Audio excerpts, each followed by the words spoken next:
Se había pedido el día jueves, les recuerdo a los que estuvieron y a los que no, que si podían leer el libro de Ruth, porque el libro de Ruth es un libro que se lee muy fácilmente, es un libro muy cortito, pero a pesar de que es un libro corto, pequeño, en cuanto a extensión literaria se refiere, es un libro muy grande en cuanto a su grandeza espiritual. Encontramos unas lecciones realmente maravillosas, ¿eh? Así que en esta tarde vamos a disfrutar de la exposición de la palabra a través del libro de Ruth.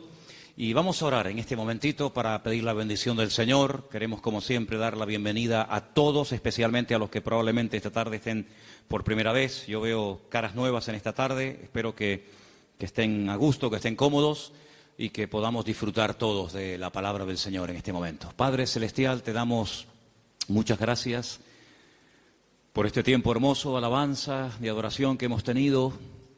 Gracias, Padre, por este lugar que tú nos has provisto para alabar y adorar tu nombre. Queremos pedirte en esta tarde que bendigas, Señor, este estudio de tu palabra, que seamos buena tierra donde pueda ser sembrada tu bendita y poderosa palabra. Quita todo obstáculo, todo impedimento, abre nuestra mente, nuestro corazón, nuestro oído espiritual, para que podamos aprender y descubrir las maravillas de tu palabra, Señor. Ponemos delante de ti, pedimos tu bendición, que todo cuanto aquí se haga y se diga sea para tu gloria y tu honra. Gracias también por los hermanos de diferentes naciones que en este momento a través de internet están en sus hogares, en sus países, también escuchando tu palabra. Bendícelos también a ellos y a todos y a cada uno de nosotros. Aquí estamos para aprender de ti. En el nombre de tu amado Hijo Jesús. Amén y amén. Vamos al libro de Ruth, por favor, rápidamente. Ya se han leído unos versículos en esta tarde. Para los que han leído el libro, saben perfectamente que es un libro que está a continuación de la historia de los jueces, lo cual no significa que ya la historia de los jueces pasó al pasado, a la historia, y comienza una etapa nueva, sino que la historia de la familia de Elimelech y su esposa, Noemí, y de sus hijos, se lleva a cabo durante el período de los jueces. La mayoría de los comentaristas dicen que pudo ser, por lo que a continuación les voy a leer, que lo que le ocurrió a Elimelech y a Noemí y a su familia fue probablemente durante el tiempo de Gedeón, el juez llamado Gedeón. Por una sencilla razón, porque dice en el libro de los jueces que durante el tiempo de Gedeón, el pueblo de Israel hizo lo malo ante los ojos del Señor. Y el Señor ya les había dicho muy claramente que una de las cosas que le podían ocurrir en el futuro, que de hecho ocurrió, es que vendría hambre a la tierra. Y curiosamente, si leemos la historia de todos y de cada uno de los jueces, que es una historia de casi 300 años, muy larga, encontramos que en el tiempo, en el periodo de Gedeón, fue cuando hubo hambre. Dice que eran los madianitas, que subían de su país, subían de la parte donde ellos estaban, y dice que subían justamente en el tiempo de la cosecha y arrasaban con todo. Dejaban al pueblo muerto de hambre, el pueblo entró en una crisis económica, la gente tuvo que ir al monte a esconder en cuevas, y es cuando ellos claman al Señor y el Señor levanta a Gedeón. Así que ya nos hemos situado, la historia que vamos a contar esta tarde se llevó a cabo probablemente durante el tiempo del juez llamado Gedeón. Los personajes principales que aparecen en el capítulo 1 ya los conocéis. Elimelech, que es el padre de la familia, cuyo nombre significa mi Dios es rey. Eli, mi Dios, Melech, rey. El nombre de su esposa es Noemí, significa dulce, significa placentera. Tenía 2 hijos. El mayor se llamaba, como dice aquí, versículo 2 de Ruth capítulo 1, Malón y Kelión. Malón significa débil, enfermizo. Probablemente era un joven, un niño que desde pequeñito fue muy enfermito y los padres lo vieron así muy flaquito, muy raquítico y le pusieron este nombre que espero que no se le ocurra ponerle a ninguno de ustedes a sus hijos. ¿Cómo se llama el niño? Enfermito. Debilucho. Y el otro no se queda atrás. El otro, Kelión, significa abatido o consumido. Dicho en términos modernos, el hecho polvo de la familia. ¿Qué familia? Bueno, ellos viven en una pequeña población llamada Bet-Lehem, cuyo nombre significa la casa del pan, en la provincia de Judea, el mismo pueblo donde tiempo más tarde nacería el rey David y donde mucho tiempo después nacería nada más y nada menos que el Mesías, el Señor Jesucristo. Ellos ven que el país está pasando por un momento terrible, diríamos hoy en día de paro, de crisis, de pobreza, de miseria, y deciden irse a vivir al extranjero, concretamente a Moab. ¿Qué país sería hoy en día Moab? Bueno, sería el territorio que ocupa Jordania, ¿vale? Hay muchos lugares desde Israel, estando uno viajando por la carretera de Israel, que lo que separa a Jordania de Israel es simplemente la frontera natural del río Jordán y la frontera natural del Mar Muerto. Si tú estás en Israel y ves perfectamente Jordania enfrente de ti. Bueno, pues a ese país llamado Moab, en aquel momento, es donde Elimelech dice, bueno, vámonos de aquí porque aquí nos vamos a morir de hambre, no hay trabajo, no, hay hambre, hay escasez, y se van a vivir a Moab. Los moabitas, como ustedes saben, es para situarnos un poquito, los moabitas eran descendientes de una de las hijas de Lot. Ustedes se acuerdan que cuando Sodoma y Gomorra fue destruida, las hijas de Lot pensaban que el único hombre que quedó vivo de toda la tierra era su padre. Y entonces ellas deciden emborrachar a su padre, mantienen relaciones con él, y de esa manera pues la raza humana no se extinguiría. Y entonces una queda embarazada, la mayor, su hijo lo llama Moab, de ahí vienen todos los moabitas, todos los que son hoy en día de Jordania, y también los amonitas, la otra hija. Eran idólatras, el dios principal que se adoraba en Moab era Quemos, una idolatría terrible, y a ese lugar, simplemente porque hay trabajo, y simplemente porque hay comida, sin importarle el ambiente espiritual donde va a meter a su familia, allí se va Elimelech, el aventurero, y claro, con el paso del tiempo, lo que pareció o empezó muy bonito, termina en una auténtica tragedia. La Biblia nos enseña que el padre muere, Elimelech muere, no sabemos de qué, Noemí quedó viuda, pero tenía 2 hijos. Y los hijos eran los responsables de cuidar de sus padres cuando estos eran mayores o quedaban viudos. Pero con tan mala suerte, dirían algunos, que sus 2 hijos, da a entender el texto que murieron los 2 en el mismo tiempo, el mayor y el menor. Los judíos entienden que esto fue una especie de castigo o de consecuencia de haber depositado su confianza en los campos de Moab en vez de en el Dios vivo. Y es que yo creo que problemas vamos a tener siempre durante toda la vida. Ahí no está la cuestión. La pregunta es, ¿cómo vamos a reaccionar los creyentes cuando tengamos problemas? Porque cómo reacciona la gente del mundo, ya lo sabemos. Pero ¿cómo debe de reaccionar un hijo, una hija de Dios, una familia cristiana, creyente en el Señor, cuando vienen tiempos difíciles? De paro, de enfermedad, de muerte, de separaciones de los padres o problemas económicos. ¿Cómo vamos a reaccionar ante la adversidad? Bueno, no se le ocurrió otra cosa a Elimelech que decir, vámonos de aquí y nos vamos a Moab y empezamos de cero.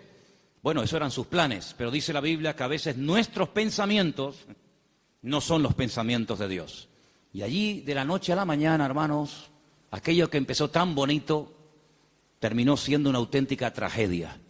3 viudas. Orfa, la que se casó con uno de los hijos de Elimelech y Noemí. Ruth, la otra que se casó con otro hijo. Y también Noemí. 3 mujeres solas ante el peligro. En aquella época no había pagas, ni había ayudas del gobierno, ni del Estado para mujeres viudas. Ya el Señor en su palabra, como vamos a ver en esta tarde, había organizado un sistema para ayudar a los más necesitados, a los colectivos más desfavorecidos, como eran las viudas, los huérfanos, también, como no, los extranjeros. Vamos a verlo dentro de un momento. Pero Noemí decide regresar. Ahora, si ustedes han leído detenidamente el libro, se van a dar cuenta que lo más probable es que las propiedades, sobre todo las tierras que eran en su día de Elimelech, él las tuvo que vender o hipotecar para poder marcharse con su familia al extranjero. Eso es algo que ha hecho muchísima gente que han venido de otras naciones. Tal vez en esta tarde hay alguien aquí entre nosotros que dice, pues eso es lo que yo he tenido que hacer. He tenido que hipotecar mi casa o pedir un préstamo a un banco o vender un terreno que yo tenía en Bolivia, en Argentina, en Ecuador, en Brasil o donde fuera para poder venir a España, a Europa y empezar una vida nueva. Evidentemente eso lo tuvieron que hacer ellas, porque después vamos a ver que efectivamente eso fue lo que pasó. Así que ya no tienen propiedades, ya no tiene marido, ya no tiene hijos y ahora no solamente está viuda, sino que ahora ya tiene unos cuantos años encima. Y el presente y el futuro es realmente terrible, terrible. Las dos nueras le dicen, no te preocupes, nosotras vamos a ir contigo, te vamos a apoyar, te vamos a sustentar. Pero hay un momento en el que Noemí se vuelve y les dice las siguientes palabras. Estamos en Ruth capítulo 1. Noemí le dice en el versículo 8 a sus dos nueras, andad, volveos cada uno a la casa de su madre. Que el Señor haga con vosotros misericordia, como la habéis hecho con los muertos, sí, con vuestros maridos y conmigo. Que el Señor os conceda hallar descanso, cada uno en la casa de su marido. Luego las besó y ellas alzaron la voz y lloraron. Realmente la tristeza, el desánimo, la depresión, la angustia, el miedo se había apoderado de estas tres pobres mujeres. Y ellas le dijeron, versículo 10, ciertamente nosotras, fijaros tan plural, nosotras iremos contigo a tu pueblo. Verso 11, Noemí les respondió y les dijo, volveos, hijas mías, ¿para qué habéis de ir conmigo? ¿Tengo yo más hijos en el vientre que puedan ser vuestros maridos? Volveos, hijas mías, e idos, porque yo ya soy vieja para tener marido. Y aunque dijese, esperanza tengo, y esta noche estuviese con marido, y aún diese a luz hijos, ¿habíais vosotras de esperarlos hasta que fuesen grandes? ¿Habéis de quedaros sin casar por amor a ellos? No, hijas mías, que mayor amargura tengo yo que vosotras, pues la mano del Señor ha salido contra mí. Ellas alzaron su voz otra vez, lloraron, y Orfa besó a su suegra, mas Ruth se quedó con ellas. Ay, amigo, ya se produce una ruptura. Ya no son las tres las que están como una piña. Al fin y al cabo las tres tienen un denominador común. Son viudas, tan solas en la vida. Sino que ahora dice la Biblia que una de ellas, Orfa, cuyo nombre significa terca o testaruda, toma una decisión. Y entonces la decisión que toma es volver a la casa de su familia. Noemí le dijo, he aquí tu cuñada se ha vuelto a tu pueblo y a sus dioses, vuélvete tú tras ella. A mí me llama la atención que la Biblia destaca no solamente el hecho de que ella vuelve a su familia, lo cual en cierto sentido es lógico, ¿verdad? Y normal, sino que añade algo que es muy significativo. Dice, ella se ha vuelto a su casa, a la familia de sus padres y a sus dioses. Yo dije al principio en la introducción que en Moab no se adoraba al Dios de Abraham, de Isaac y de Jacob. No era el Dios vivo al que se adoraba. Eran idólatras. Adoraban como Dios principal a Quemos, seguramente a otros más, a Baal, a Astarot y sabe Dios a quién más. Por lo tanto, cuando ella se va a la casa de su familia, vuelve otra vez a practicar y a adorar los dioses que probablemente, no tenemos 100% de seguridad para asegurar esto, ella había dejado de adorar durante el tiempo que estuvo casada con uno de los hijos de Noemí. Ella vuelve otra vez atrás y vuelve otra vez, permítame la expresión, es una expresión bíblica, vuelve otra vez al vómito. Y a mí me hace recordar la historia de Orfa. No voy a hablar mucho de ella, pero sí quisiera destacar que, ¿saben a quién me recuerda Orfa? Cuando estaba preparando todo esto para el día de hoy compartir con ustedes, me venía a la cabeza el joven rico. ¿Os acordáis de la historia del joven rico? Un chico aparentemente que quería saber la verdad, que quería crecer, que quería respuestas a sus preguntas y a sus dudas. Y cuando el mismísimo Señor Jesucristo le dice, tú has hecho esto y esto y esto y esto, y está muy bien. Pero yo observo, yo noto que a ti te hace falta una cosa en la vida. Y te voy a decir qué es lo que a ti te hace falta. Y se lo dice, y dice que se puso muy triste y dio media vuelta y se marchó, y ahí acaba la historia del joven rico. A pesar de que el Señor le dijo algo tremendo, ven conmigo, pero él no estuvo dispuesto a pagar el precio. Viendo Noemí que una de sus nueras se ha vuelto atrás a sus dioses, a su antigua vida, le dice a la otra que le queda, a Ruth, versículo 15, he aquí tu cuñada se ha vuelto a su pueblo y a sus dioses, vuelve tú tras ella. Y ahora viene una de las declaraciones más hermosas de toda la Biblia. Versículos que mucha gente sabe de memoria, porque son una declaración muy profunda de lo convencida que estaba, de lo dispuesta que estaba Ruth de no dar marcha atrás. Los leo, versículos 16 y 17. Ruth le dice, no me ruegues que te deje y me aparte de ti, porque a donde quiera que tú fueres, iré yo. Donde quiera que vivieres, viviré. Tu pueblo será mi pueblo, y tu Dios será mi Dios. Donde tú murieres, moriré yo, y allí seré sepultada. Así me haga el Señor y aún me añada, que solo la muerte hará separación entre nosotras dos. ¿Cuántos dicen amén? Y allí se van estas dos mujeres. Claro, lógicamente Noemí es mucho más mayor que Ruth, pero allí emprende una aventura rumbo a lo desconocido. Se va Ruth a un país que no conoce, solamente de oídas, donde las costumbres, la religión, por decirlo de alguna manera, las leyes son completamente diferentes a la cultura, al país en el cual ella ha vivido durante toda su vida. Pero allí se va dispuesta a adorar al Dios de Noemí. Podríamos decir, en términos que nos podamos entender en esta tarde, que Ruth verdaderamente lo que decide es convertirse, no solamente ayudar y no dejar abandonada a su suegra, sino convertirse al Dios de su suegra y lógicamente también de su marido y en su momento de su suegro. Tu pueblo será mi pueblo, tu Dios será mi Dios. El Dios monoteísta, el Dios que no acepta que se adore a otros dioses aparte de Él, sino que, como dice en su palabra, al Señor tu Dios adorarás y a Él solo servirás. ¿Cuántos dicen amén? Allí se va Ruth rumbo a lo desconocido. Y saben, hermanos, hay un capítulo en la Biblia, que es el famoso capítulo de la mujer virtuosa de Proverbios, que si no me equivoco creo que es el capítulo 31, el último capítulo del libro de Proverbios, que se llama La mujer virtuosa, Eshet Hayil.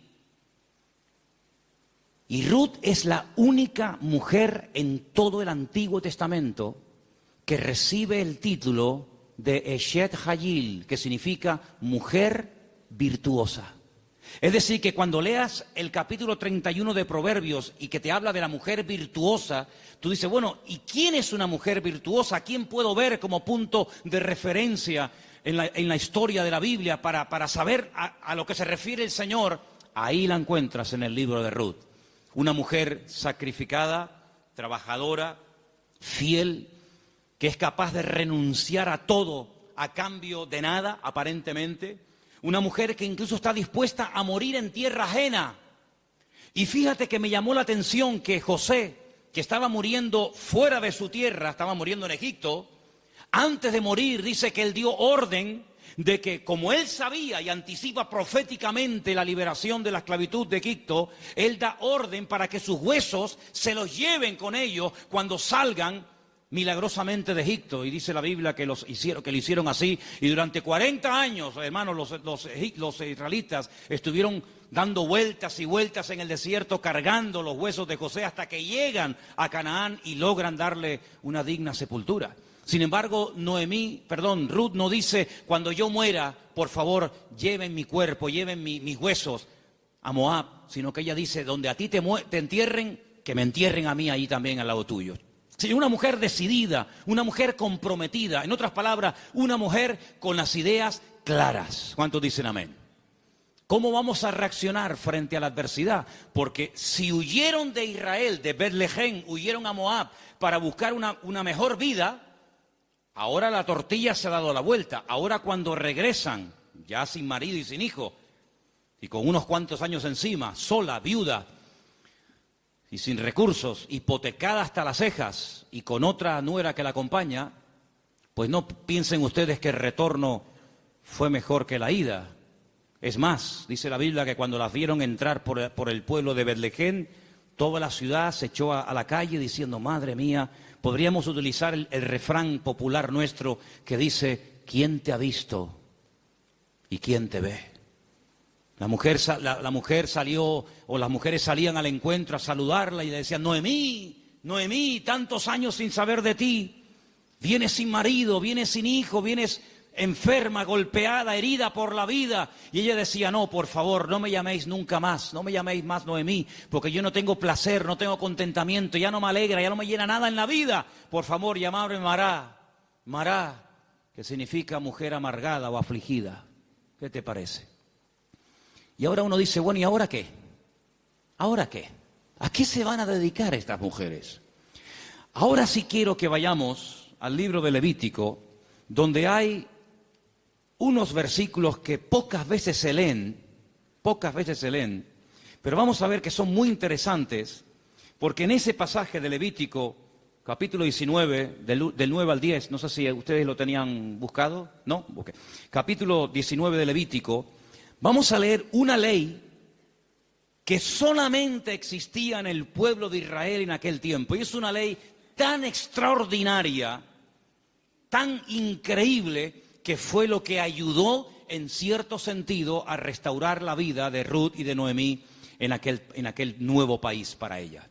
Levítico capítulo 19, versículos 9 y 10, el Señor dice en su palabra, cuando ciegues la mies de tu tierra, no cegarás hasta el último rincón de ella, ni espigarás tu tierra cegada.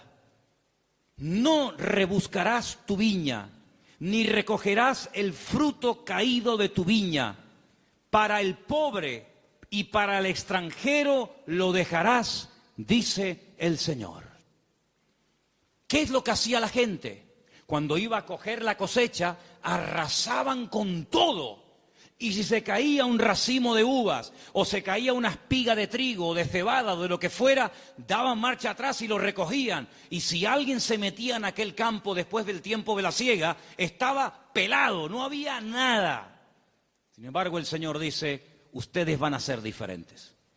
Esto es una ley donde el Señor muestra su amor y su compasión por el pobre, por el huérfano, por la viuda, por el extranjero, por el que no tiene prácticamente ningún recurso para buscarse la vida, como el caso de Ruth y de Noemí.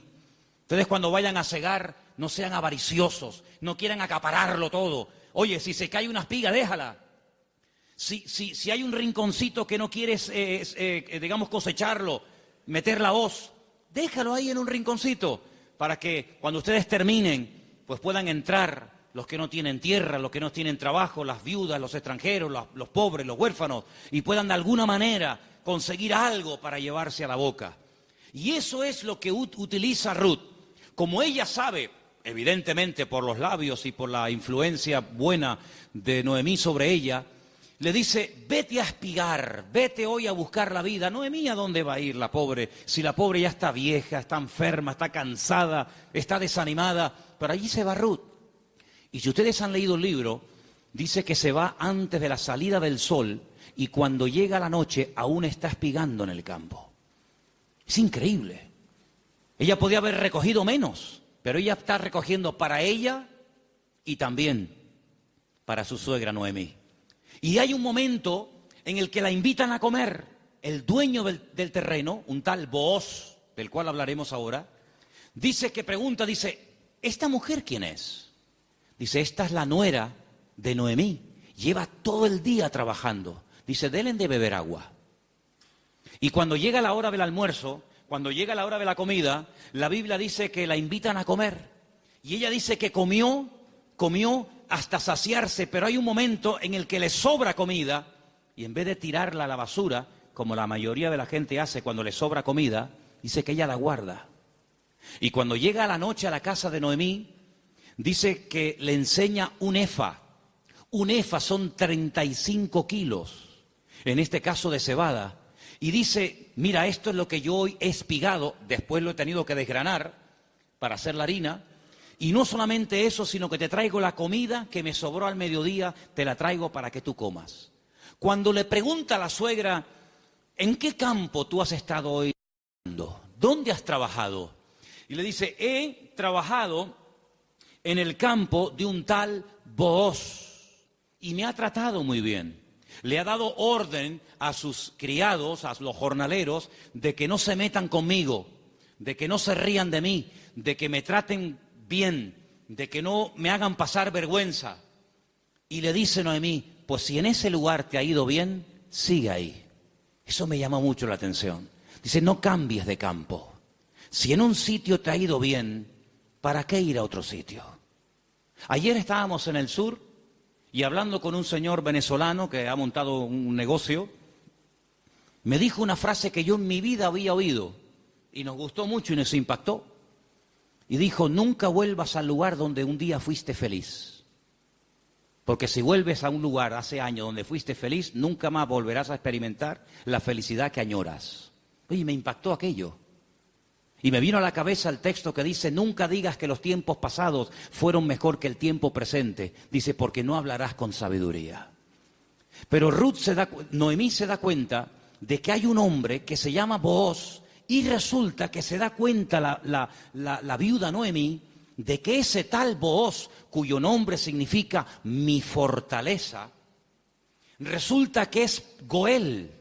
Ahora hablaremos de esta palabra que es una palabra de vital importancia en la Biblia. Aprendan de esa palabra. Viene del verbo Gaal. El verbo Gaal en hebreo significa libertar. Goel es la palabra que se traduce al castellano por la palabra redentor.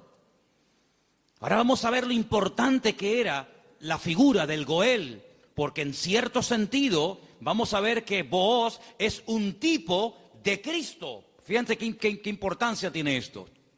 Resulta que había una ley, que vamos a leerla, hemos leído la ley de la siembra, de dejar trozos para los pobres, para las viudas, pero en Deuteronomio capítulo 25 hay una ley muy interesante que yo no sé, si la tuviéramos que poner en práctica nosotros hoy en día, si estaríamos dispuestos a cumplir con esto. Yo no sé, pero es muy interesante, no sé si alguna vez la has escuchado. Dice así, Deuteronomio capítulo 25, del versículo 5 en adelante. Dice así la palabra, escucha. Cuando hermanos, varones, habitaren juntos y muriere uno de ellos, como el caso de Malón y Kelión, que eran hermanos que vivían juntos, si muere uno de ellos y no tuviere hijos, la mujer del muerto no se casará con hombre extraño. Su cuñado se llegará a ella y la tomará por mujer y hará con ella parentesco. Y el primogénito que ella diere a luz sucederá en el nombre de su hermano muerto, para que el nombre de éste no sea borrado de Israel. ¿Entendéis, no? Si el hombre no quisiere tomar a su cuñada, irá entonces su cuñada a la puerta, a los ancianos, y dirá, mi cuñado no quiere suscitar nombre en Israel a su hermano, y no quiere emparentar conmigo.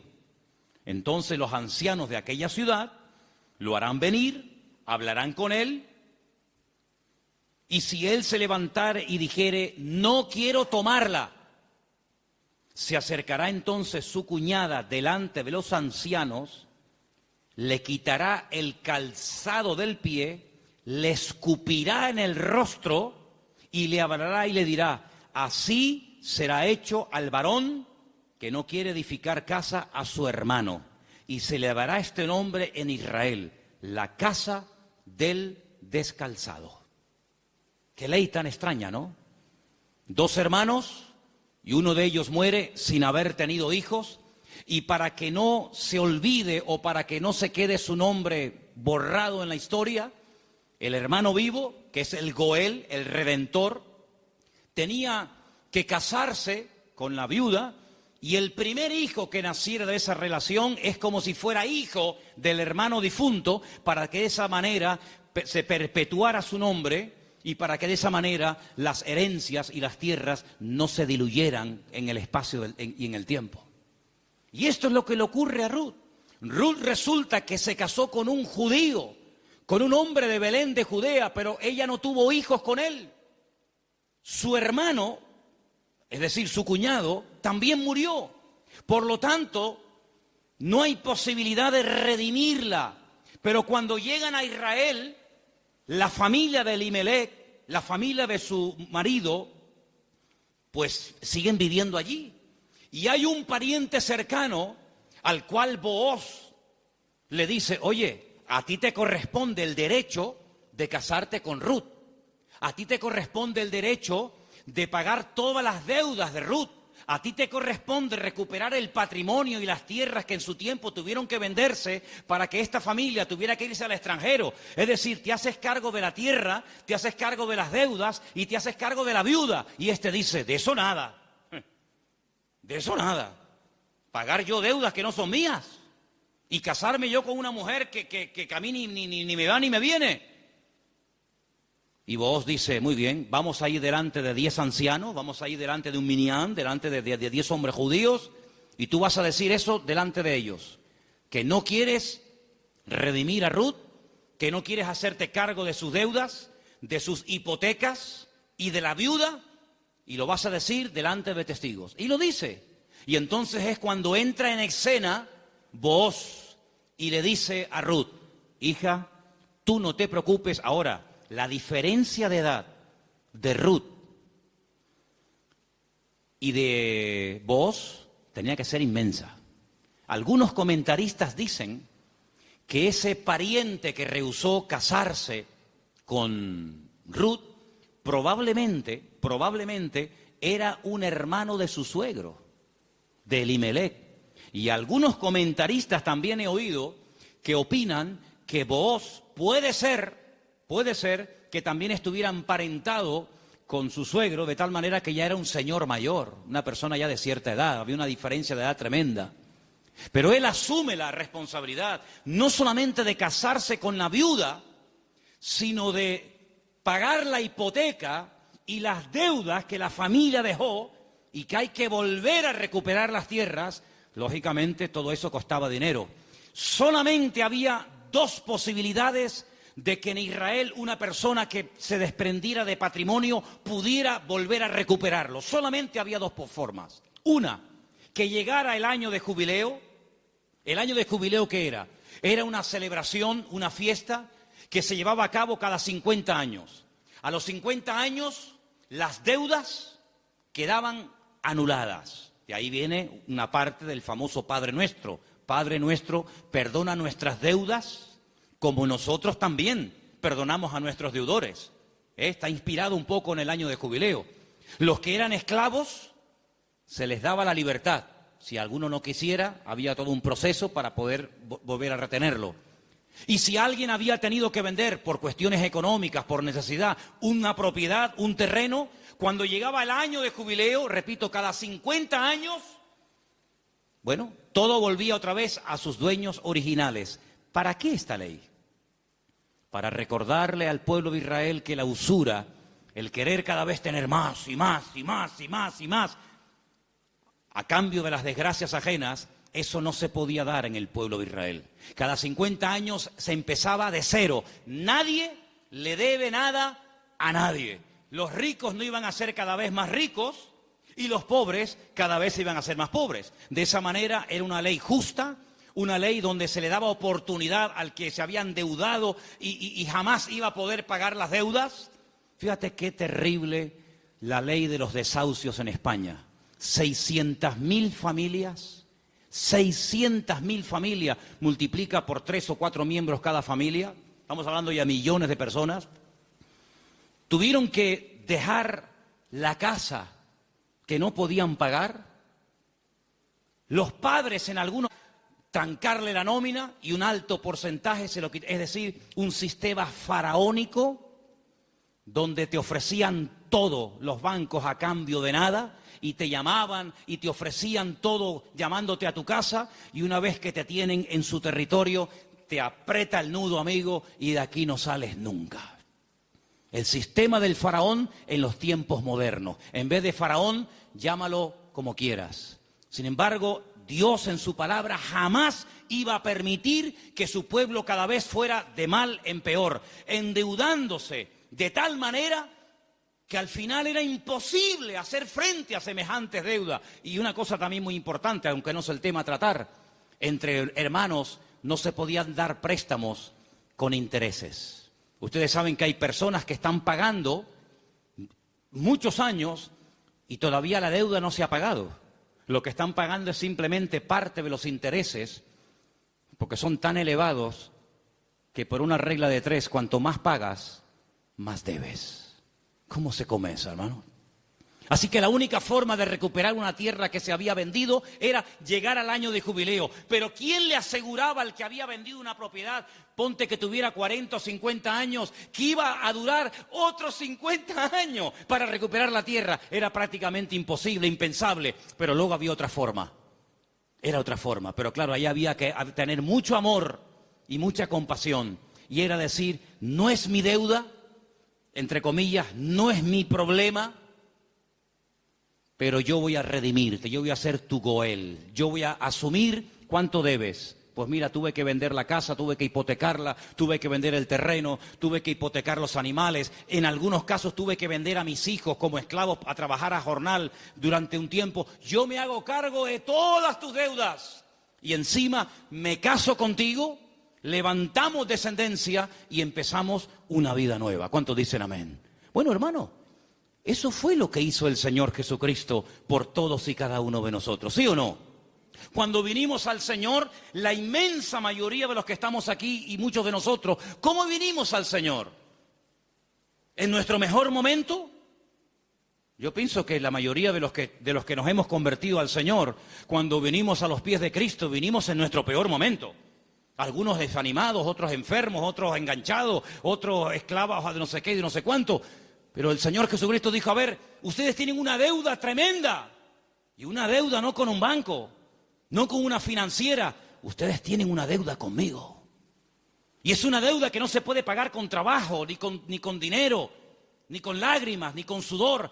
Es una deuda que solamente se puede pagar con sangre. Pero no cualquier sangre, sino con la sangre preciosa de Jesucristo. Y vuestra miseria, vuestra hipoteca, vuestra crisis material y espiritual, yo me hago cargo de ella.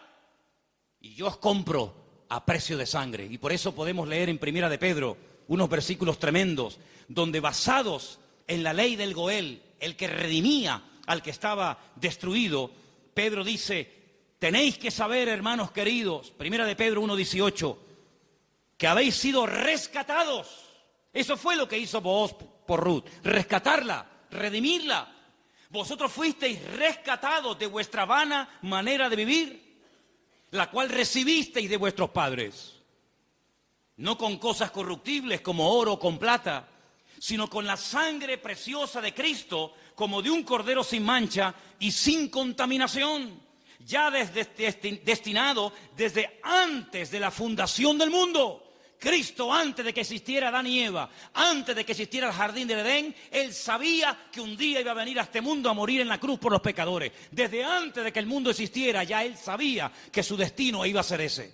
Desde antes de la fundación del mundo, pero manifestado en los postreros tiempos por amor de vosotros. Y mediante Él, ¿cuál creéis en Dios? Quien le resucitó de los muertos y le ha dado gloria, para que vuestra fe y esperanza sean en Dios. ¿Cuántos dicen amén?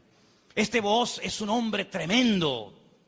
Es un hombre que dice, bueno, yo soy rico, tengo tierras, tengo de todo. ¿Qué necesidad tengo yo de meterme ahora, permítame, en estos líos? Asumir deudas que yo no contraje. Si Elimelech hipotecó sus tierras y tuvo que vender sus casas, ¿a mí qué me importa? Diría alguno.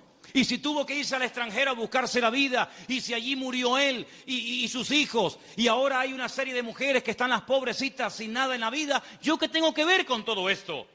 Pero Booz no es un hombre frío, insensible. Booz es un hijo de Dios. Y los hijos de Dios tenemos corazón, no solamente cabeza. ¿Cuántos dicen amén? Hay que tener corazón. Hermanos, en las vestiduras del sumo sacerdote, que las tenéis ahí si queréis ver cómo eran. El sumo sacerdote llevaba en su pecho los nombres de las familias de Israel, las tribus de Israel, Judá, Benjamín, Zabulón. Y el sumo sacerdote decía, pero si yo no soy de la tribu de Judá, ¿yo para qué tengo que llevar el nombre de una familia que no es la mía? ¿Por qué tengo yo que llevar en mi pecho el nombre de la tribu de Zabulón? Si yo soy levita. Pero es que el Señor le enseñó al pueblo de Israel a través del sumo sacerdote que para servir a Dios y para creer en el Señor y hacer su voluntad, uno tiene que tener corazón. ¿Cuántos dicen amén? Hay tanta insensibilidad, hermano, incluso en el pueblo de Dios. Sí, dicen que España es un país muy solidario, el país de más donaciones de órganos del mundo. Sí, está muy bonito. Pero hermanos, el mundo no nos tiene que dar ejemplos a nosotros, ni lecciones de solidaridad y de amor, sino que somos nosotros los que deberíamos ser la gente más solidaria y los que más apoyamos al necesitado del mundo, porque para eso el Señor nos ha puesto en esta tierra. Y Booz dijo, no, yo no me voy a limpiar las manos como tú que te has limpiado las manos, porque los que habéis leído el libro, os habéis dado cuenta que cuando al pariente cercano le dicen, oye, que hay unas tierras que son preciosas, están abandonadas, porque Elimelech se tuvo que ir al extranjero, pero son unas tierras hermosas. Este dijo, uy, estas son para mí, porque ahora junto las mías con las de Elimelech, y cuando yo me muera, mis hijos tendrán más herencia. Y tiene unos campos, y tiene unos olivares, y tiene, pero Booz le dice, pero espérate un momento. No solamente hay que recuperar tierras y propiedades, sino que aquí hay algo muy importante, y es que aquí hay una vida. Aquí no solamente hablamos de cosas, aquí hablamos de seres humanos. Qué interesante que Faraón decía, llévense las bestias, llévense los animales, pero déjenme las mujeres y los niños aquí. Qué curioso, ¿no? Interesante, ¿no? Y Booz dijo, no, si tú no quieres hacerte cargo de esta situación y no quieres coger todo el paquete, sino lo que te interesa, y renuncias, entonces yo hago acto de presencia. Y ahí entra Booz en escena, y dice la Biblia que se casan, y desde el momento en el que Ruth entra en contacto con Booz, su vida cambió radicalmente. Pero yo pregunto, ¿y este hombre tan bueno, tan solidario, con un corazón de oro, que sin comérselo ni bebérselo, se encuentra de la noche a la mañana teniendo que asumir una responsabilidad tremenda de atender a una viuda, con lo que eso conlleva, de atender también a una suegra que no era la suya, pero que viene en el paquete también incluida, de tierras, de hipoteca? Este pedazo de hombre, ¿de dónde salió? Algunas hermanas solteras que están orando para tener un compañero, un varón en la vida, dice, pero Señor, súpleme un Booz. ¿Dónde están esos hombres? Bueno, yo no sé dónde están, pero yo te digo una cosa, yo sé de dónde salió este. ¿Sabes de quién es hijo Booz? ¿Tú te acuerdas cuando un día el general Josué le dice a dos de sus soldados, vamos a entrar a Canaán, cosa que Moisés no logró hacer? A nosotros nos corresponde ahora entrar y tomar posesión de la tierra. Pero antes de entrar, vamos a hacer algo. Voy a mandar a 2 espías, no exploradores como los que mandó Moisés, que fueron unos inútiles, sino 2 espías. 2 hombres que entren secretamente y cuando vengan nos digan qué estrategia tenemos que emplear para atacar este pedazo de ciudad con doble muro, cerrada, imposible de conquistar. Y ahí se van estos 2 hombres. Y van y se quedan en una casa de prostitución. Y algunos dirán, ¿y cómo 2 hombres del pueblo de Israel se van a semejante lugar? Bueno, no es que fueron a pecar, sino que era el lugar donde 2 extranjeros pasarían desapercibidos perfectamente, porque por allí entraban y salían muchos. Y allí contactaron con la dueña de aquel negocio, por llamarlo de alguna manera, y la dueña una noche en una habitación les dice, yo sé quiénes son ustedes, yo sé de qué país sois, yo sé que vosotros sois israelitas, y yo he oído lo que vuestro Dios ha hecho por vosotros. Yo he oído que ustedes salieron de un país llamado Egipto y cuando llegaron a la frontera natural del Mar Rojo que no podían avanzar y el faraón venía detrás, ustedes clamaron al Señor y el Señor les abrió el Mar Rojo y ustedes pasaron por en medio de él. Y cuando el faraón intentó meterse, el Señor cerró las aguas y murieron los ejércitos del faraón. Y ustedes entraron por el desierto y hemos oído lo que el Señor ha hecho por vosotros y por eso la ciudad está muerta de miedo y ha desfallecido nuestro corazón. Yo suplico, yo ruego por amor de vuestro Dios que cuando entréis y toméis posesión de la tierra, porque sabemos, y dice así, sabemos que Jericó va a ser tomada y conquistada por vosotros, que tengáis misericordia de mí y de mi familia. Y estos hombres se quedan sorprendidos porque esta mujer está contando las noticias de hace 40 años. ¿Tú te acuerdas de lo que leíste en el periódico hace 40 años? Bueno, algunos dirán, pero si yo no tengo más que 25. ¿Pero alguien se acuerda aquí de lo que leyó en un periódico hace 40 años? Ella lo tenía fresco en su mente. Vienen a por nosotros, nuestros días están contados. Esta tierra no nos pertenece. Vienen los hijos de Dios, viene el Dios de Abraham, de Isaac y de Jacob. Tengo que tomar medidas preventivas, tengo que salvar mi vida y la de mi familia. Y los espías le dicen, vamos a hacer algo. Si tú no te chivas, si tú no dices que hemos estado aquí, si tú no vas ahora con el cuento al capitán de la guardia o al rey de Jericó, sino que tú mantienes el secreto. Y el día que nosotros entremos en la ciudad, tú estás dentro de la casa con toda la familia que quiere ser salva, nosotros te protegeremos a ti y a toda tu familia. Y como va a ser esto algo tremendo, porque aquí va a haber una conmoción, un terremoto, esto va a ser un cataclismo terrible, y una ciudad tan enorme, para saber diferenciarla de tantas casas, coge este trapo de color rojo, lo amarras ahí por fuera de la ventana. Yo le diré a los soldados cuando entren a tomar posesión de Jericó, que donde hay un trapo rojo colgado ahí en la ventana, ahí no entren, que esa es la casa de Rahab, la ramera. Y dice la Biblia que ella vivía entre un trozo del muro y el otro, entre muro y muro. Toda la ciudad cayó, no cayeron los muros de Jericó, hermano, ¿sí o no?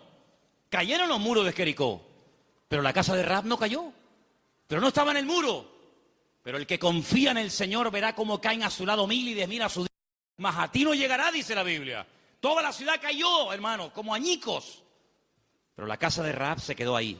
Y ella se va a vivir con su familia al pueblo de Israel. Y se casa, dice la tradición, con uno de aquellos espías que se llamaba Salmón.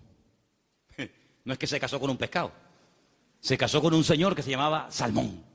Y queda embarazada. Y cuando da luz, nace nada más y nada menos que un hijo que le pusieron Booz. Ay, amigo, así que Booz era el hijo de Rahab, la de Jericó. Sí, amigo. ¿Qué te parece? ¿Cómo una persona puede cambiar la vida cuando pone su mirada y su confianza en las manos del Señor? De ser una mujer como era en Jericó, a lo que llegó a ser cuando lees el árbol genealógico, los antepasados de Cristo, en Mateo capítulo 1, te encuentras que en el árbol genealógico de nuestro Señor Jesucristo aparece nada más y nada menos que Rahab, aquella mujer salvada milagrosamente de la destrucción de la ciudad de Jericó. Es que en el libro de Ruth hay algo que predomina, hay un hilo conductor que lo encuentras por todas partes y es que nuestro Dios es un Dios que es un especialista en restaurar vidas destrozadas. ¿Cuántos dicen amén?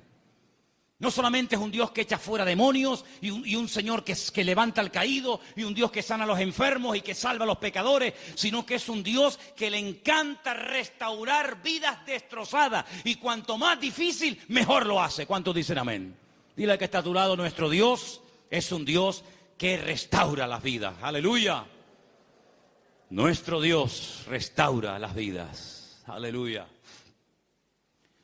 Vos, el Goel, el Redentor, asume sus responsabilidades, sabe que el primer hijo va a ser considerado no como suyo, sino como hijo del difunto, del marido de Ruth, pero no le importa,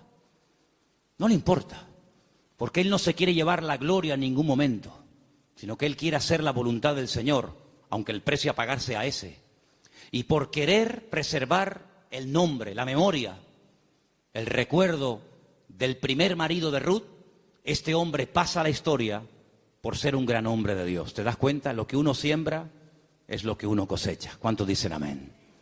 Ahora, no solamente el Goel, el Redentor, era el responsable de pagar las deudas del difunto y recuperar las tierras y casarse con la viuda, sino que hay un elemento que quiero mencionarlo de pasada, no aparece en el libro de Ruth, pero lo quiero comentar, y es que era el responsable de vengar la sangre, era el vengador de la sangre. Es decir, si por ejemplo al marido de Ruth lo hubieran matado, en vez de morir de una enfermedad, como aparentemente parece que murió, lo hubieran matado, Booz tenía la obligación de vengar la sangre del marido de Ruth. Era el que vengaba la sangre derramada inocentemente por cualquier persona. Pero eso no lo quiero tocar, pero también entra dentro de la responsabilidad del Goel. Ahora, hay 3 versículos que vamos a leer en esta tarde que son muy bonitos y muy interesantes, y por favor presten atención. Salmo 119, 154. Defiende mi causa y redímeme, vivifícame con tu palabra. Vuélvelo a leer otra vez, por favor. Defiende mi causa y redímeme, vivifícame con tu palabra. La figura del Redentor, la figura del Goel, estaba tan impregnada en la cultura judía, en la cultura bíblica, que los salmistas, los que escriben salmos y otras porciones de la Biblia, conociendo la importancia de este personaje tan trascendental para poder restaurar vidas destruidas, se inspiran en esa figura, y entonces el salmista, que seguramente es el autor del Salmo 119, el rey David, dice: redímeme, sé tú mi Goel. Fíjate qué importante era la figura del Goel en aquellos tiempos. Proverbios 23:11, por favor. Porque el defensor de ellos es el fuerte, el cual juzgará la causa de ellos contra ti. Ahí está, el Señor haciendo las veces del fuerte, del protector, del que cuida, del que redime, del que ayuda a levantar al que ha tropezado y caído. Realmente es algo realmente extraordinario. Y el último texto, Isaías 41:14. No temas, gusano de Jacob, oh vosotros los pocos de Israel. Yo soy tu socorro, dice Jehová. El Santo de Israel es tu Redentor. Amén. El Santo de Israel es tu Goel, es tu Redentor. Él es el que se va a encargar. Ahora, hermano, déjeme que les diga algo. El Goel, el Redentor, ¿de qué se hacía cargo? ¿Solamente de la viuda? ¿Solamente de las deudas? Se hacía cargo de todo. El primero renunció porque quería parte de la tierra, pero no quería asumir la responsabilidad de casarse con la viuda. Booz dice: no, todo o nada. Las deudas, las hipotecas, lo que se perdió, y también de la viuda. Y hermanos, el Señor Jesucristo, cuando ha venido a nuestra vida, ¿de qué se ha hecho cargo? ¿De perdonar solamente nuestros pecados? Bueno, gloria a Dios, si solamente hubiera hecho eso el Señor, perdonar nuestros pecados y prometernos la vida eterna, bueno, gloria a Dios. Pero es que hay mucho más que eso. Es que con la salvación, con la conversión, no solamente va incluido el perdón de mis pecados, sino la protección física y espiritual de mi vida. Y Él ha prometido suplir todas mis necesidades. ¿Por qué? Porque es mi Redentor, porque es mi Goel. ¿Quién iba ahora a darle comida y vestido y atender y cuidar y mimar y amar a Ruth? Pues tú, que para eso te has casado con ella, el Goel, el Redentor. Bueno, pues eso es lo que el Señor ha hecho con nosotros. En ciertos sentidos, como que se ha casado Dios con su pueblo. A su pueblo le llama su cuerpo. Ese cuerpo tiene una cabeza que es Cristo. Y Él es el que se encarga de todos y de cada uno de los detalles de nuestra vida. Entonces yo no entiendo cuando hay creyentes que tienen una fe muy grande para una cosa y luego para otro dudan. Pero que el Señor se ha hecho cargo y ha comprado todo. Tus deudas, tus enfermedades, tus desánimos, tus miedos, tus angustias, tus complejos, tu pecado, todo lo ha comprado el Señor. Y Él va a hacer una obra total y completa en la vida de todos y de cada uno de nosotros. ¿Cuántos dicen amén? Hermanos, en el capítulo 3 del libro de Ruth, en el versículo 1, me llamó la atención leyendo. Yo estuve leyendo en hebreo todo el libro y hay palabras que aparecen que son muy, muy interesantes. Pero hay una que particularmente me llamó la atención. En el versículo 1 dice: después le dijo su suegra Noemí: hija mía, ¿no te he de buscar hogar para ti, para que te vaya bien?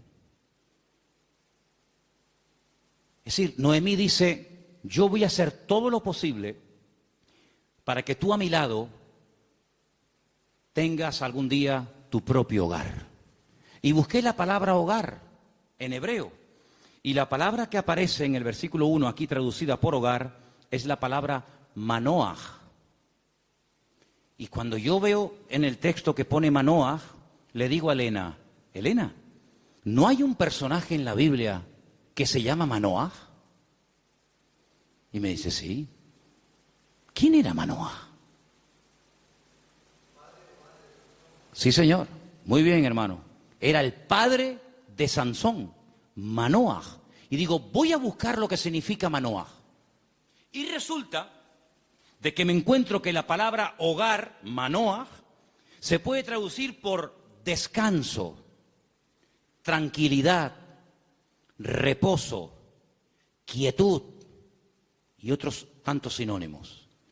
Y me pongo a buscar versículos en la Biblia, solamente vamos a leer 2. Me pongo a buscar versículos en la Biblia donde aparece la palabra Manoaj y me quedé sorprendido, porque una de las primeras veces que aparece la palabra Manoaj, traducida aquí en el texto castellano-español por la palabra hogar, es en Génesis 8:9, y os vais a quedar sorprendidos porque tiene que ver con un pájaro, tiene que ver con un animal. ¿Lo tenéis? Génesis capítulo 8, versículo 9, y dice así. ¿Lo tienen, chicas? ¿Sí? Vamos. Y no halló la paloma donde sentar la planta de su pie, y volvió a él al arca, porque las aguas estaban aún sobre la faz de la tierra. Entonces él extendió su mano y tomándola, la hizo entrar consigo en el arca. Noé no podía consultar el parte meteorológico, no tenía ordenador dentro del arca, no tenía WhatsApp y decir: oye, por ahí donde tú vives. Bueno, es que no podía decir eso, porque no había nadie con vida fuera del arca. ¿Y cómo consulto? ¿Cómo me atrevo yo a abrir la puerta del arca y si se me entra el agua adentro? Llevaba un año dentro de aquel barco. ¿Salgo o no salgo? Es que antes de salir hay que tomar medidas preventivas. No te tires a la piscina si no hay agua. No, hermano, eso es fe. No, eso es locura. Eso no es fe. Usted va a la piscina y está vacía. Pero dice: hermano, el justo por la fe vivirá. Y yo le diría: descanse en paz, hermano. ¡Pum! Ahí se quedó el hermano. Uy, le falló la fe. No, le falló la cabeza. Eso no es fe. Eso es un disparate. La fe no es locura. La fe es certeza, es convicción. No es disparate, ni locura, ni emoción, ni sentimiento. Es seguridad de que lo que voy a hacer, mi Dios me ha dicho que lo haga. Ahora, una cosa es que el Señor me diga: tírate a la piscina, pero no hay agua. Si tú me lo dices, yo me tiro. Pero si tú no me lo dices, yo no me tiro ni loco. ¿Cuántos dicen amén? Muy bien. Noé dice: la única forma de comprobar es mandando una paloma. Y dice que abrió la ventana, la única ventana que había en el arca, suelta la paloma, y dice que la paloma no halló lugar donde reposar. Claro, estaba todo anegado en agua, todavía no había bajado el nivel de las aguas, y ahí aparece la palabra Manoaj. No había reposo, no había un lugar donde poder decir: bueno, aquí me quedo, y aquí crío mis polluelos, y aquí me hago mi palomar, y no sé qué, no sé cuánto. No había. ¿Por qué? Porque las circunstancias todavía no estaban preparadas para salir del arca. Y otro versículo muy conocido, que ustedes se lo saben de memoria, donde aparece la palabra Manoaj, es en el Salmo 23, versículo 2. Veamos si queréis el 1 y el 2. Salmo 23, 1 y 2. Que se lo saben de memoria, ¿sí o no? Que dice... ¿Vamos? Dale. Jehová es mi pastor, nada me faltará. En lugares de delicados pastos me hará descansar. Junto a aguas de reposo me pastoreará. Junto a aguas de reposo, allí donde hay calma, donde hay quietud, allí me pastoreará el Señor. Una de las características del Señor es que lo que hace el Señor trae al corazón reposo, tranquilidad, paz. ¿Cuántos dicen amén? Donde hay paz está el Señor. Donde no hay paz, dudo mucho de que el Señor esté. El apóstol Pablo le decía a los corintios: lo que yo les he enseñado es para poner orden en la iglesia, porque esto me lo dijo el Señor que compartiera. Porque en nuestras iglesias lo que caracteriza a nuestras congregaciones es el orden. Pero si alguien quiere ser contencioso, allá él. Por lo tanto, hermanos, lo que Noemí le está diciendo a su nuera, Ruth, es que el anhelo de su corazón es que Ruth logre tener algún día un reposo, que logre tener un sitio de tranquilidad donde sea feliz. Y por eso se traduce por la palabra hogar. Y yo pregunto una cosa: ¿y tu hogar cómo está esta noche? ¿Tu hogar es un lugar de reposo? ¿Tu hogar es un lugar de calma y de quietud y de paz? Porque si no lo es, la culpa no la tiene Pedro Sánchez, que dimitió ayer. ¿O también se la vamos a echar a él? La culpa no es de la izquierda ni de la derecha. Cuando no hay shalom bay, como dicen los judíos, cuando no hay paz en el hogar, ¿quién tiene la culpa? La cabeza. Así que la responsabilidad principal del hombre en el hogar es traer paz al hogar. Y si no la hay, ya sabes lo que tienes que hacer. Entra en tu aposento y tu Padre que te ve en lo secreto te recompensará en público. Si no tienes recompensa en público, es porque hace mucho tiempo que no estás en lo secreto, en lo escondido con Dios. ¿Cómo reaccionamos ante la adversidad? Es el título del mensaje de hoy. ¿Cómo reaccionamos cuando algo va mal? Siempre tenemos la tendencia de echarle la culpa a algo o a alguien. Si no es el pastor, es la mujer del pastor. Si no es la derecha, es la izquierda. Si no es el frío, es el calor. Si no es el que se fue, es el que se quedó. Siempre buscamos un chivo expiatorio al que echarle la culpa. Noemí, hay un momento cuando ella regresa del extranjero que le dice a la población de Betlehem: no me llaméis Noemí, porque la mano del Señor se ha vuelto contra mí. La mano del Señor no está contra ninguno de sus hijos. Simplemente que hay un trato, hay circunstancias, hay situaciones en la vida por las cuales tendremos que pasar, nos guste o no. Pero no tenemos que tener ningún temor, porque lo que permita el Señor en nuestra vida, todo absolutamente está bajo la mano y el control de nuestro Dios. ¿Cuántos dicen amén? Y eso fue lo que consiguió Ruth. Un hogar de paz, de quietud y de calma. Y quiero terminar leyendo unos versículos del libro de Ruth, capítulo 4, versículo 11, que fue la bendición que pronunciaron, la bendición que le dieron a los que se casaban ese día, a Ruth y a Booz. Capítulo 4, versículo 11. Dijeron los que estaban allí congregados, los testigos, todos los que estaban en el pueblo, desde el pueblo a la puerta con los ancianos, dijeron: testigos somos. El Señor haga a la mujer que entra en tu casa como a Raquel y como a Lea, las cuales edificaron casa de Israel, y tú seas ilustre en Efrata y seas de renombre en Belén, y sea tu casa como la casa de Fares, el que Tamar dio a luz a Judá, por la descendencia que de esta joven te dé el Señor. Y Booz tomó a Ruth, y ella fue su mujer, y se llegó a ella, y el Señor le dio que concibiese y diese a luz un hijo. Y hermanos, los últimos versículos del libro de Ruth dicen así, el verso 21, Salmón, el papá de Booz, es decir, el suegro de Ruth, engendró a Booz. Booz engendró a Obed, que significa servidor, el que sirve al Señor. Qué bonito, ¿eh? Obed engendró a Isaí, e Isaí engendró a David. Luego, si no me equivoco, Ruth fue bisabuela, ¿sí?, del rey David. ¡Qué cambio, hermanos! ¡Qué cambio! ¿Cómo empieza el libro? Una familia destruida, una familia que no sabe a dónde disparar, que no sabe a dónde irse. Miseria, hambre, he tenido que hipotecar la casa, he tenido que vender los terrenos, sin nada. a la aventura, ¡ala! Nos vamos a Moab. Y sin tener en cuenta que el Señor prohibía categóricamente la unión entre el pueblo de Israel y otras razas, resulta que sus hijos, hombre, claro, ¿con quién se casaron Kelión y Maleón?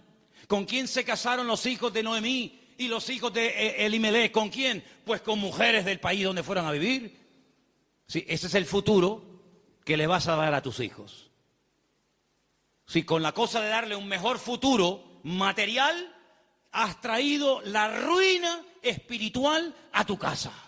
Claro, ya sabemos que Dios toma lo destruido, lo roto, lo que no es, para hacer maravillas. Pero ¿para qué te vas tú a Moab? ¿Te vas a meter en la boca del lobo? No, es que allá hay trabajo. ¿Y tus hijos? ¿De quién se van a enamorar? ¿Con quién se van a casar? Con mujeres idólatras. La primera responsabilidad de un padre en una casa con sus hijos, más que darle estudios y una buena carrera, es darle un futuro espiritual a sus hijos. Y Moab, dicho sea de paso, no era el mejor lugar para llevar a una familia a vivir. Prueba de ello que mira cómo terminaron, muertos todos.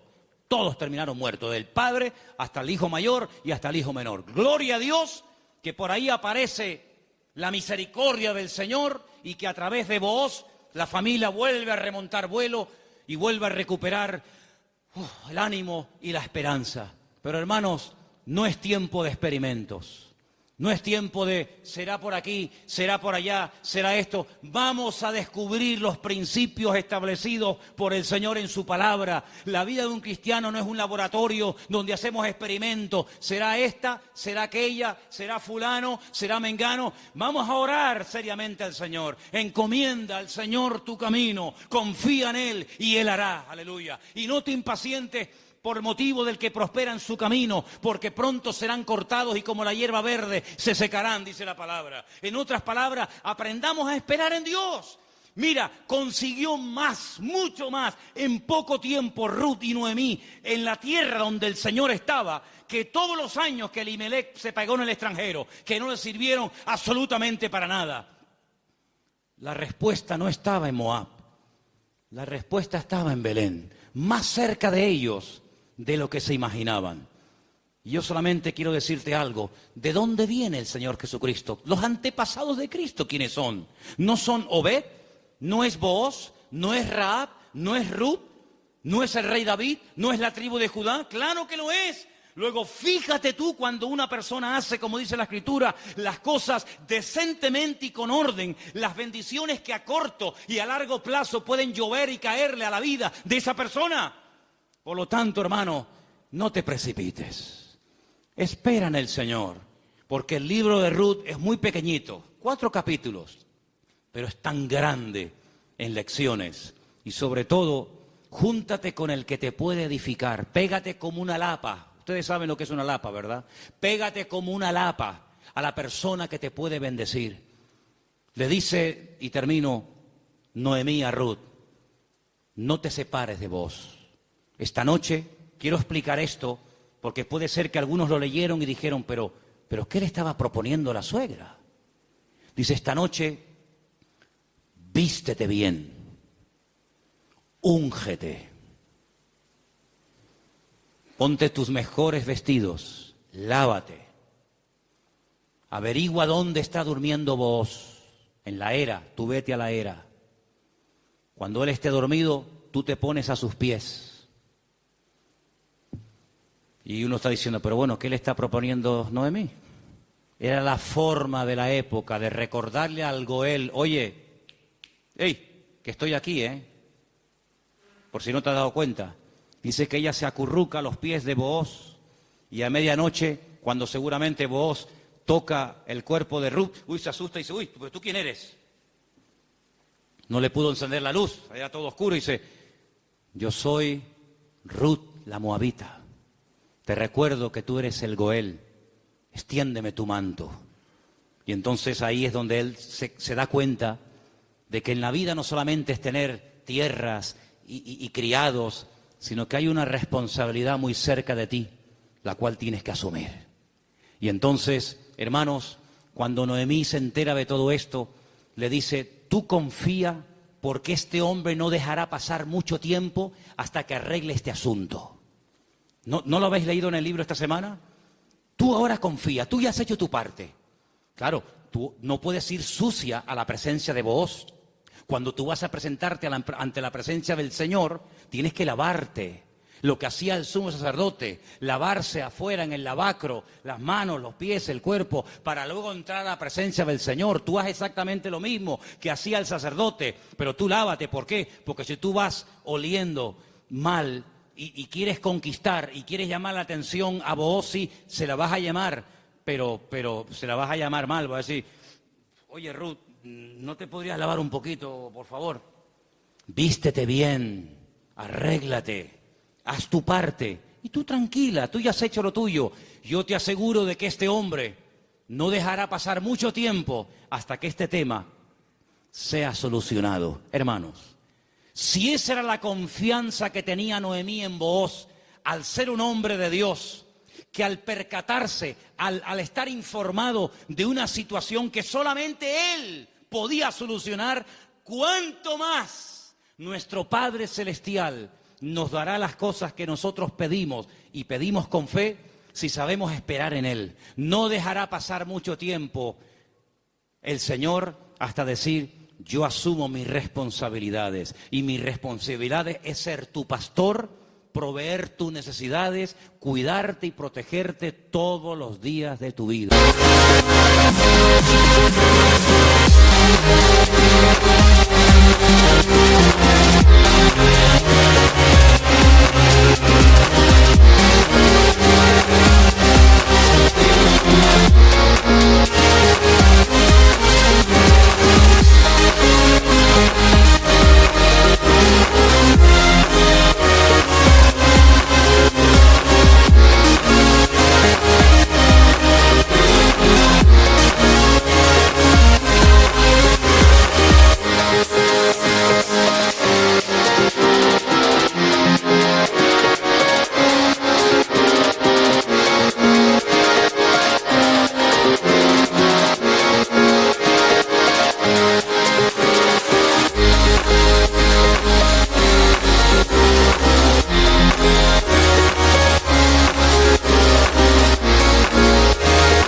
Si Booz se encargó de Ruth, ¿cómo no se va a encargar nuestro Goel, nuestro Redentor, nuestro Rey de Reyes y Señor de Señores, de tus hijos, de tu esposa, de tu trabajo, de tu salud, de tu familia, cuando Él es el Señor Todopoderoso que todo lo sabe, todo lo conoce y ni siquiera hemos abierto la boca y ya el Señor sabe lo que mi vida necesita? Por lo tanto, ese fuerte aplauso a nuestro Goel, a nuestro Redentor, a Él la gloria.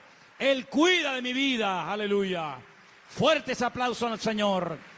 Él cuida de nuestra vida, hermanos. Amén. Amén. Amén. Amén. Amén. Amén. Aleluya. Cierra tus ojos, hermano.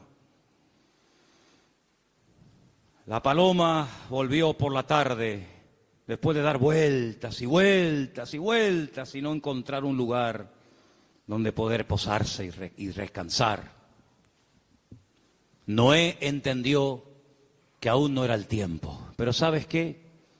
Ya nosotros no vamos a dar vueltas y vueltas y vueltas buscando, como dijo Pedro, ¿a dónde vamos a ir si solamente tú tienes palabras de vida? Aleluya. La búsqueda ya se detuvo hace tiempo, cuando nos dimos cuenta de que bebiendo de los pozos de esta vida siempre volvíamos otra vez a tener sed, hasta que probamos el agua viva de nuestro Dios. El que bebe de este agua volverá a tener sed, pero el que bebe de mí nunca más volverá a tener sed. Bendito sea tu nombre, Señor. Ahí donde estás, cierra tus ojos, inclina tu rostro, habla con tu Goel, habla con tu Redentor. Dile, Señor, hazte cargo de mi vida, Señor. Hazte cargo de mi casa, de mi familia, de mis hijos.